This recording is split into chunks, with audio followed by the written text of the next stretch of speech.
In today's video, I am going to teach you how to create a day countdown formula in Google Sheets. Start by opening Google Sheets and going to a blank spreadsheet. This works best in an empty sheet so you can clearly see what your formula is doing as you build it. Once your spreadsheet is open, click into the cell where you want the countdown result to appear. This is the cell that will show how many days are left until your target date. Next, click the same area again to make sure the cell is active and ready for typing. When a cell is selected, anything you type will either become text or, if you begin with an equal sign, it will become a formula.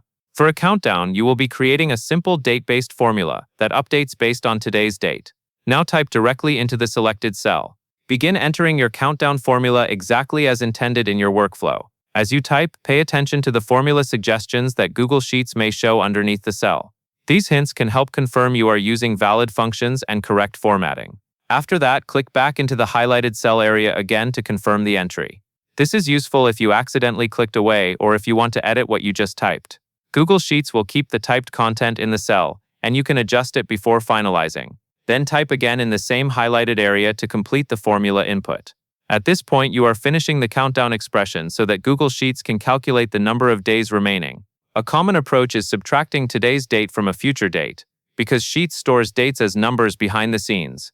If your target date is stored in another cell, make sure you reference that cell correctly so the countdown updates automatically when the date changes. Finally, click once more on the highlighted cell area to confirm everything is in place. Once the formula is accepted, the cell should display a number representing the remaining days. If you see an unexpected result, check that the target value is formatted as a date and not plain text, since that can prevent correct calculations. That covers everything you need to know, and that is all there is to it.